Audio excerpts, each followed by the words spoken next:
Are we on?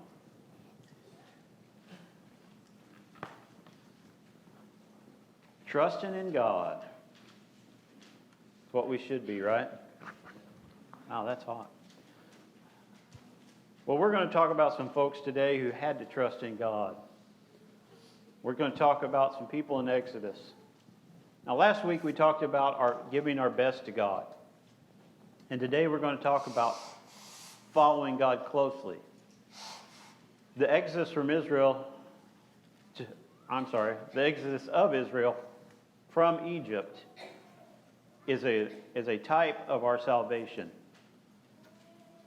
Where Egypt is a type of the world, where we come out of the world, and where the promised land is heaven. Now, passing through the Red Sea is baptism. So we're going to look at some lessons from Exodus this morning. And you may wonder, why does he keep picking Old Testament stuff? I mean, this is a New Testament church. I'll give you some scripture for that. Paul in 1 Corinthians tells us this, he tells us that these things are our examples.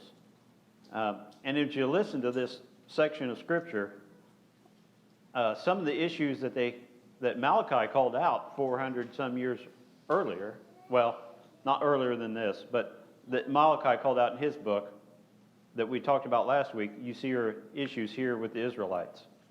So let's go to 1 Corinthians 10, and I'm going to start with verse 1. Moreover, brethren, I do not want you to be unaware that all of our fathers were under the cloud, all passed through the sea, all were baptized into Moses in the cloud and in the sea. All ate the same spiritual food, and all drank from the same spiritual drink. For they drank of the spiritual rock that followed them. That rock was Christ. But with most of them God was not well pleased, for their bodies were scattered in the wilderness. Now these things became our examples, to the intent that we should not lust after evil things as they also lusted. And do not become idolaters as some of them were.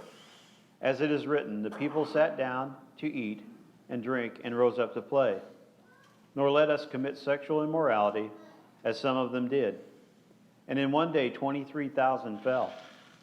Nor let us tempt Christ, as some of them also tempted, and were destroyed by serpents. Nor complain, as some of them also complained, and were destroyed by the destroyer. Now all these things happened to them as examples, that they might be written for our admonition, upon whom the ends of the ages have come. Therefore let him who thinks he stands take heed, unless he fall. No temptation has overtaken you, such as is common to No temptation has overtaken you, except such as is common to man. But God is faithful, who will not allow you to be tempted beyond what you are able, but with the temptation will also make a way of escape, that you may be able to bear it. And we in our lives today have the same types of tests and trials as they did. Now we see a physical picture of their lives, and most of us won't be in a spiritual, we won't be by a literal Red Sea, and we probably won't be on a big exodus out of the country. I don't know, but I don't think we will be. But the things we go through in this life, the spiritual trials we have, we can relate to what they have went through. And so in this story, we will have information for us. We will have the things we need. Okay, they wandered in the desert because of their unbelief. Now, after the Exodus here in the story we're going to use, they were sent to the promised land, and the spies went in and said, oh, we can't take them. We're like ants in their eyes. And so because of their unbelief, that generation died in the wilderness. That's why they wandered 40 years. And we don't want to be that way, right? We don't want to die in the wilderness. But in that wandering is a lot of examples go through that are similar to our lives. Our lives are a journey like theirs was through the desert. Okay. So the Israelites, let's start at the beginning here. The Israelites were all in bondage. They were slaves to the crown or the Pharaoh and Egypt. And that's because the Pharaoh no longer remembered what Joseph and his family did for them before that. So in Exodus 3, at this point, Moses is in the desert, and he's fled from Pharaoh, and the Israelites have been crying out to God because of their bondage. So I'll pick it up in verse 7 of Exodus 3. It says, "And the Lord said, I have surely seen the oppression of my people who are in Egypt, and have heard their cry because of their taskmasters, for I know their sorrows." Okay, so they were crying out for help. Have we ever been there? I think we all have. If we haven't, we better wake up because we need his help. But God listened to them, and he came, and he's going to provide a way out for them. So by the time the plagues were over and it was time for them to leave, they must have been pretty excited because when they got ready to leave, they went and it says they plundered Egypt. They went to their neighbors and said, we're getting ready to leave on this journey. And they gave them clothes. They gave them gold and silver. They literally took, because there were so many of them, they literally took all the riches of Egypt with them. And so I imagine by the time they left, they were pretty excited to leave. Oh, this is great. We're getting out of here, right? This is what we've been praying for. I don't think they understood fully what they were getting themselves into. If you've heard the phrase, out of the frying pan and into the fire, they didn't realize what was going to happen. They're like us in a lot of ways. We are very zealous when we come to God. We come to God, and they'd seen these miracles that he'd done for Pharaoh and them, and we come, and we know what a work he's done in our own life, right? We know what a miracle, what a change he's made in our lives, and we're very zealous for God. We want to save the world, right? We don't understand the cost sometimes. And as we walk with him for a while, we soon understand there are some things that we're going to go through that we don't really want to go through. And if he'd have told us up front that that's what we were going through, we may not have wanted to follow. But we'll see that happen here. And so to set this up a little bit, they were out in the desert.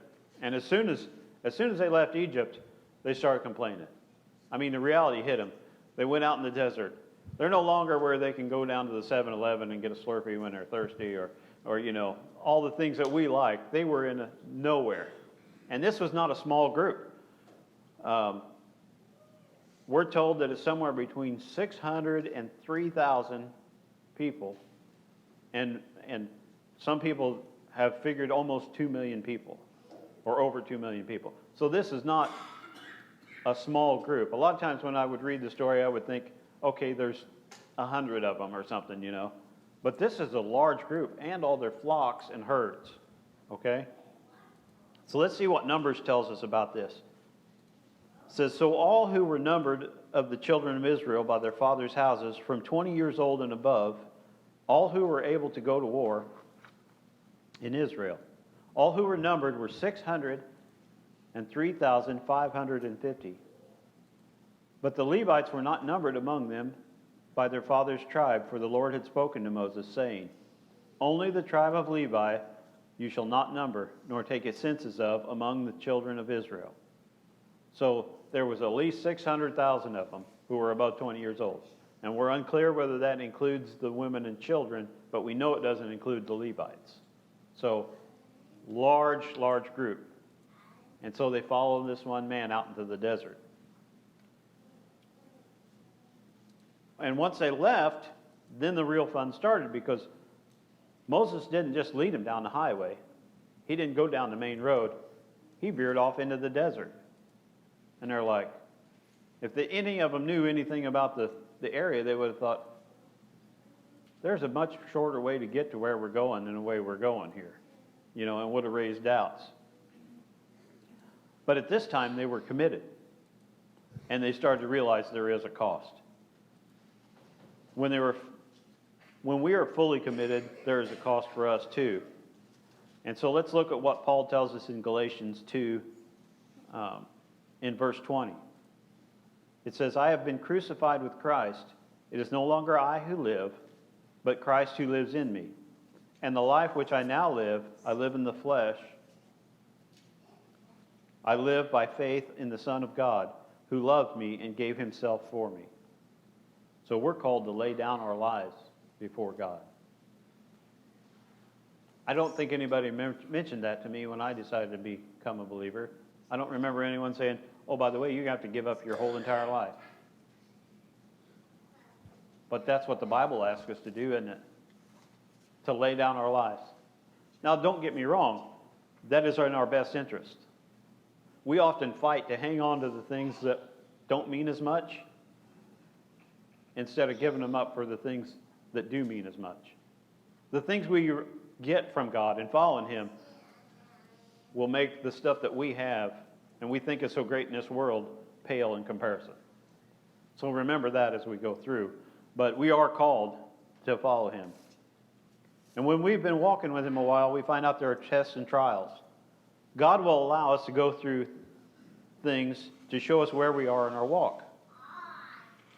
Also, when we follow God, he will take us on a journey. Now, this thing about the journey is, it's not going to be a point A to point B journey. It's not going to be like getting on 70 out here and driving straight to Indianapolis. No, we're going to go to Indianapolis if we're following God. We're probably going to go by way of Madison or something. It's not going to be a straight shot. It's going to be an unconventional road. It's going to be a unique road. The Bible calls it the path that's less traveled, okay? So that should tell you right there, this is not going to be what I think it is. And God has a reason for that. The reason is he wants us to learn certain things along the way. Each one of us have certain gifts and are being prepared for a certain thing. And we are trained in that. If you look back on your life and the things you went through, have you not used those in what God's called you to do now? Each one of us is trained individually, and we're assembled in groups. The church at large is not this building or this group of believers or even this city of believers. But we're all individual parts, and we're all brought together in certain areas so that we can make our contribution. We are prepared to bring our gifting to this body. And I believe God had calls you to a certain body for that. So this path is going to be less traveled, and it will be unique. Oh, and here's one more thing. It's going to be out of our control. Okay? You have to be willing to say, I'm on the ride. And it will be a ride when you follow God. He will take you places where you said, I will never go. Maybe where you said, I do not want to go. He will take you there if you follow him. But he will empower you and he will bless you to be there. When Moses led the Israelites out of Egypt, they took a winding path through the desert, not the main roads to Canaan. Like our journey with God, he was showing them who he is, and the path not only protected them from being in a battle they were not ready for, and taught them to rely on him completely. That's the reason for the journey. God is the destination. Our relationship with him is the destination. The journey is to teach us. So picture this with me. Now, I did some little looking up on the internet, and I didn't have time to get the slides to Heather so she could put them up. But Moses is leading the children of Israel and all their flocks across this desert. And if you've ever seen pictures of it, you can go on the internet and look and see pictures of this. But there is still nothing out there today. It's dry, it's dusty, and it's like, why would you go out there? But as he led them, there was a pillar of cloud in front of them during the day, and at night it turned to fire. And this is how God led them through the desert. When the cloud or the pillar moved, they would pack everything up and they would move. When it stayed still, they stayed still. And so that's how he led them. Let's look at Exodus 13, verse 17. It says, "Then it came to pass when Pharaoh had let the people go, that God did not lead them by the way of the land of the Philistines, although that was near. For God said, lest perhaps the people change their minds when they see war and return to Egypt. So God led the people around by way of the wilderness of the Red Sea, and the children of Israel went up in orderly ranks out of the land of Egypt." So they sent them out here. Now, archaeology has shown that there are some Egyptian outposts in this area. And this ground gets really rough. This gets to be mountainous in this area along here. And so, but there were these outposts there. So they were reporting back to Pharaoh, said the people are confused. They don't know where they're going, right? They're going to get themselves in trouble. So let's pick up in Exodus 14 and here and see what the Bible tells us about it. It says, "Now the Lord spoke to Moses, saying, Speak to the children of Israel, that they turn and camp before Pi-hahiroth, between Migdol and the sea, opposite Baal-zephon. You shall camp before it by the sea, for the Pharaoh shall say, The children of Israel, they are bewildered by the land. The wilderness has enclosed them. And then I will harden Pharaoh's heart, so that he will pursue them, and I will gain honor over Pharaoh and over all his army, that the Egyptians may know that I am the Lord." And they did so. So you might miss it here if you're not paying close attention. In verse 3, it subtly states that the wilderness has closed them in. Now, if you go back to that internet and look at the area around where this is at, whether they figured out they crossed the Red Sea, it's called the Wadi Watir. And what this is a narrow gorge. He led them into the mountains. And it wasn't a straight path, like I said. It weaves through. There's a video online where the guy's driving down through this path. And all of a sudden, the mountains shoot up, just square up beside him. And the path keeps getting narrower.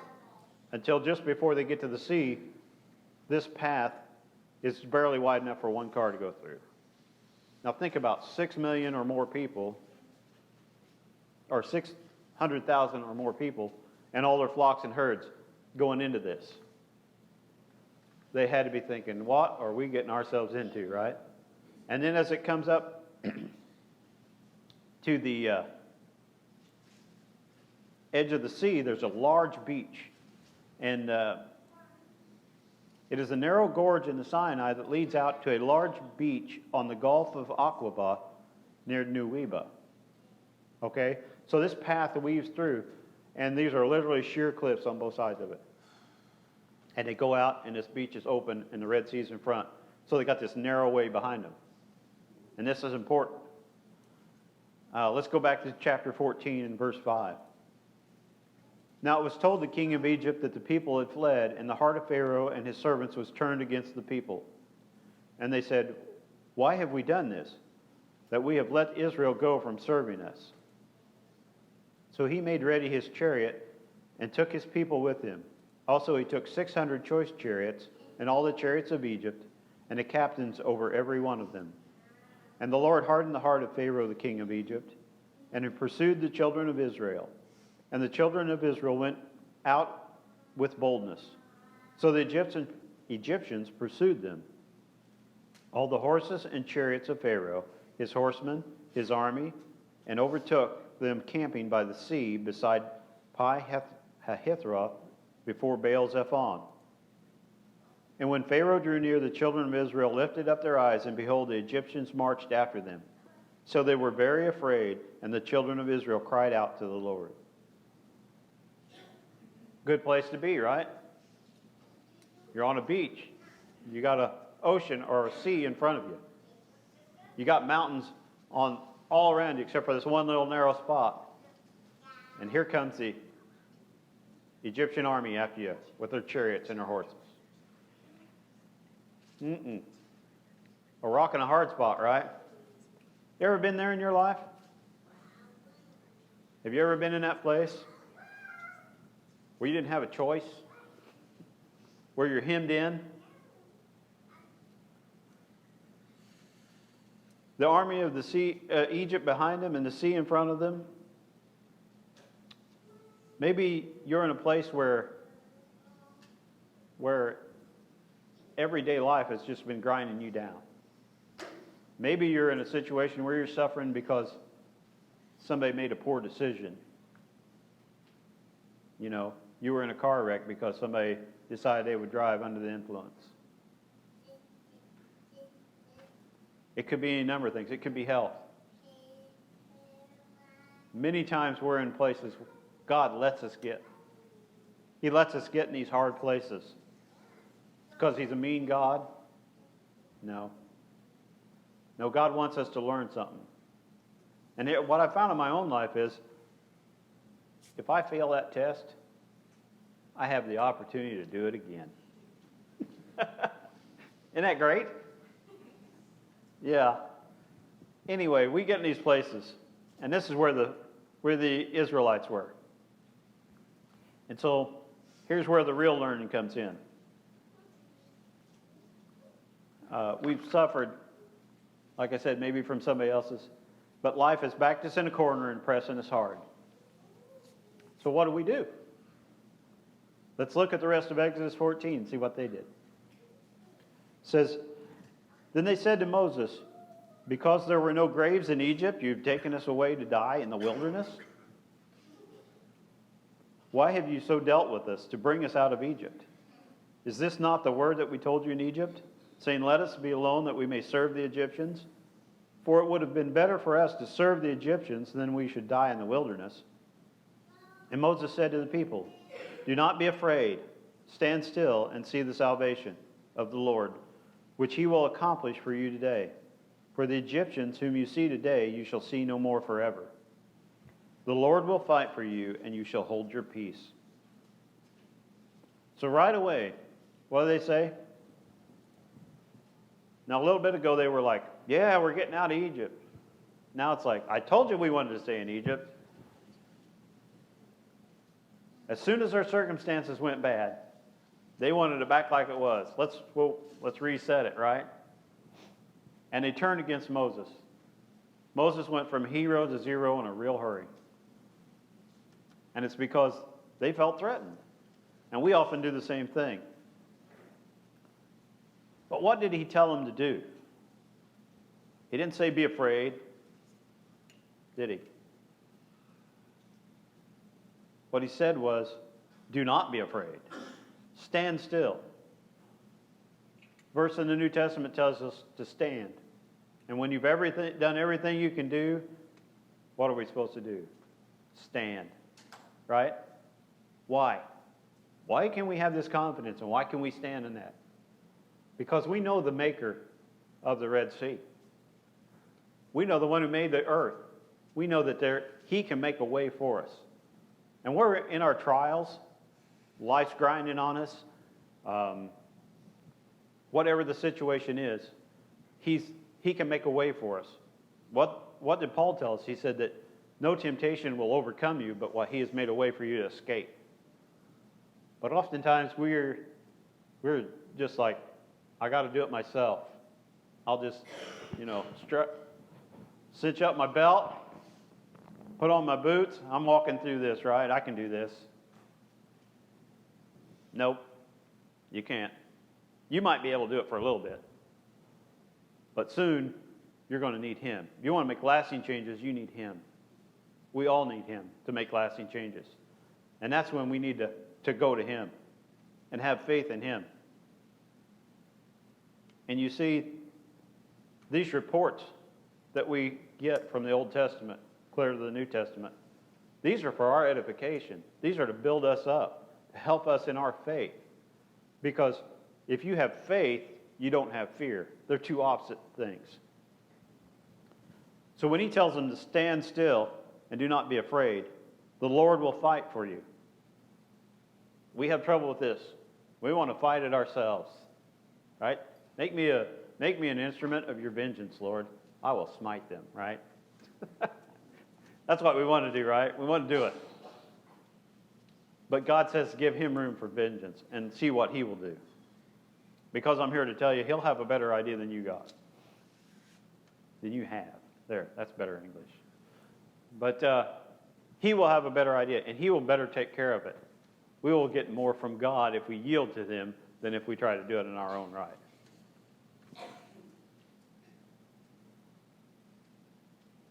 Now here's the thing. God was not surprised by where they were. Just like in our own lives, God is not surprised when we come up against difficulties. You lose a job, when an accident happens, when a loved one dies, or whatever the situation is, God's already there. God works in eternity. He's not bound by time like we are. And we so often forget that. It's easy for us to forget and think, God, what happened? Well, he knows exactly what happened. And he may or may not tell you why. Okay? But we have to have faith in him. And he will do what he says. And the other thing is, when you have faith in him, you cannot have fear. Fear and faith are opposite. So as you build your faith in him, you have to give up your fear. We feel like sometimes we have the right to be afraid. We have the right to be mad. Well, maybe you have the right to do, but the best thing to do would be give it back to him. He's not left you or strayed from you. He will never leave you or forsake you. He's always there. Whenever you get to a situation in your life and it's hard, God's already there. And he will help you. Let's look at verse 15 in chapter 14 of Exodus. And the Lord said to Moses, "Why do you cry to me? Tell the children of Israel to go forward. But lift up your rod and stretch out your hand over the sea and divide it. And the children of Israel shall go on dry ground through the midst of the sea. And I indeed will harden the hearts of the Egyptians, and they shall not follow them. So I will gain honor over Pharaoh and over his army, and his chariots and his horsemen. Then the Egyptians shall know that I am the Lord, when I have gained honor for myself over Pharaoh, his chariots, and his horsemen." So God tells Moses to cry out to him. He tells him not to cry out to him. Now you think sounds odd when we read that, right? But he wanted him to know. He already knew. He'd been through things with God before. And he expected Moses to have faith in him. God will not tell us to do something he has not make a choice or to act on something that he has not told us we're to do. He's a good parent. He won't scold us for doing something wrong that he's not told us about. All right? He lets us know ahead of time. So he tells him, I've given you this. Trust me. Right? That's what he's telling him. You don't have to cry to me. Act. Okay?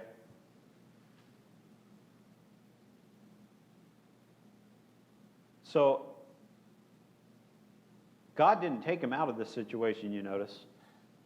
He didn't make the Egyptian army disappear. He didn't, they didn't just wake up on the other side of the Red Sea. He didn't just pluck them out of there and move them. They went through this. Sometimes God will take us around trouble. Oftentimes he'll take us through it. And there's no way for us to get through it on our own but to trust in him. Here's what happened in their case. Oh, and the other thing is, he wanted the Egyptians and all the world to know that he was to be glorified over them. The Egyptian army at this time, you have to understand, is a world power. They're a world-dominating power with their army and their horsemen. Their chariots were the deluxe of the art of war at that time. And here God's going to say, you know what? And Pharaoh was a god in Egypt. So you understand that. So not only is God going to save his children here, but in the act of saving his children, he's going to let all the Egyptians know, I am God alone. and no one is like me. Okay? And it will glorify him. So let's look at verse 19. It says, "And the angel of God who went before the camp of Israel moved and went behind them. The pillar of cloud went from before them and stood behind them. So it came between the camp of the Egyptians and the camp of Israel. Thus it was cloud and darkness to the one, and it gave light by night to the other, so that one did not come near the other all that night." You see what God did here? He's their protector. And we can remember this in time of trouble. Like I said, God doesn't leave us or forsake us. He is our protector. And he will make that way for us. And when it looks like the world's about to chew us up and spit us out, he's there for us.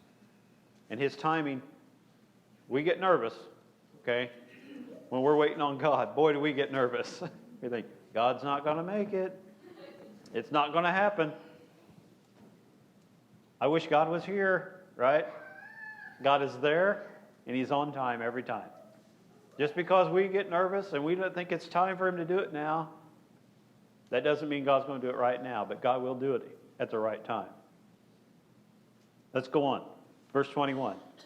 "Then Moses stretched out his hand over the sea, and the Lord caused the sea to go back by a strong east wind all that night, and made the sea into dry land, and the waters were divided.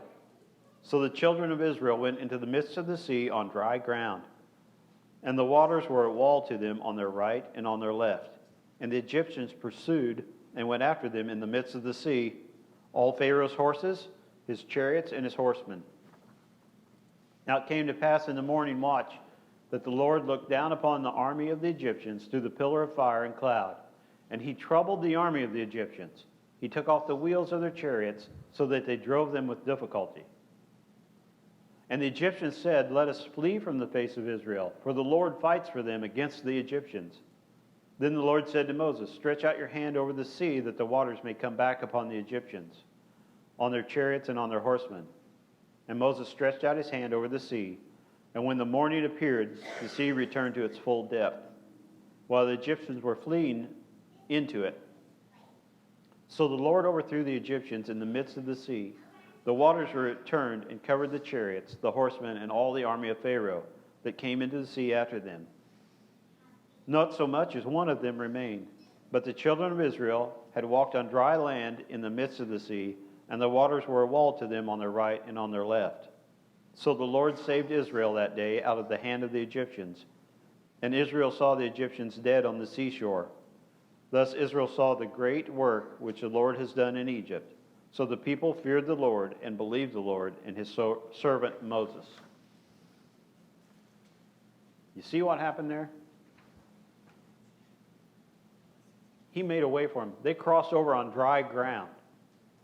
If this doesn't excite you, there's something wrong. There's something wrong here. Because he went against nature. He changed nature to protect his people. And he overcome the Egyptians at the same time. To the point where the Egyptians, in the midst of it, said, "Let's get out of here. God's fighting for them." Do we give God a chance to fight for us? Do we wait for God to take us through the sea? Or do we fear and run?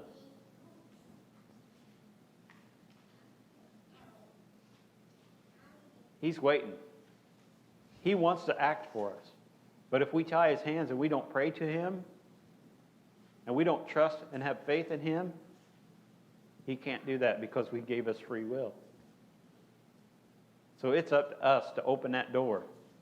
We have to open that door. That's why it's important for us to intercede for our neighbors.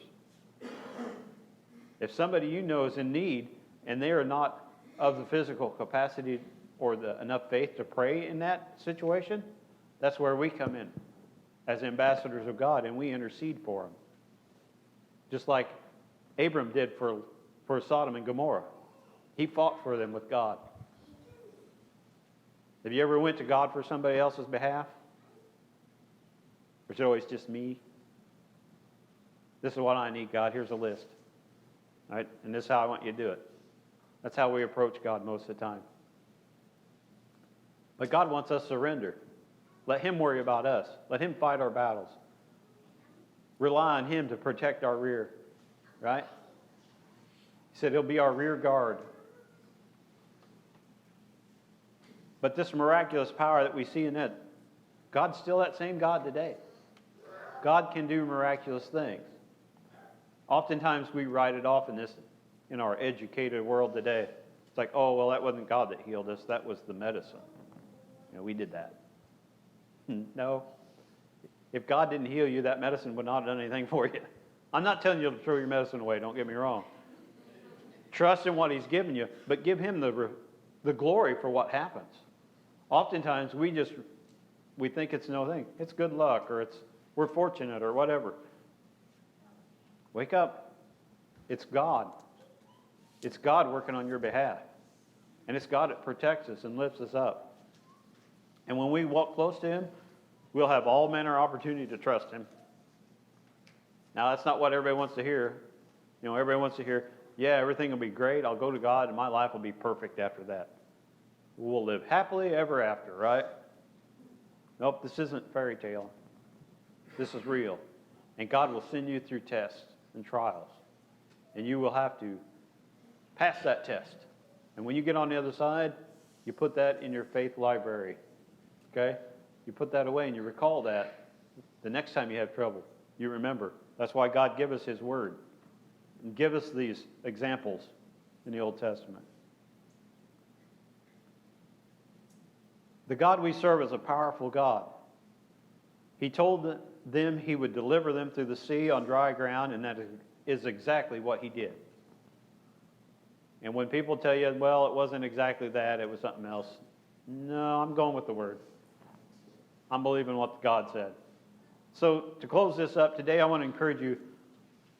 The Lord is unchanging. He loves you. He knows the end from the beginning. And that right there, we can hang our hat on. We can operate from that place. If we know God is the same all the time, we know what He expects from us. We know we can trust Him, and we can take everything we need to Him. And so with that, we're opening up the altar here for a time of invitation. And if you have never known this God, if you don't have a personal relationship with Jesus Christ, please come forward. Okay? If you have a personal relationship with God, and you're not walking where you want to walk with Him, if you've got an area of your life where you're struggling to give up to Him, or if you're in one of those seasons where the world is grinding you down, and you just need a friend, you need someone to help to pray with you, or you just want to spend time in front of His face, the altar is open, and I urge you to come.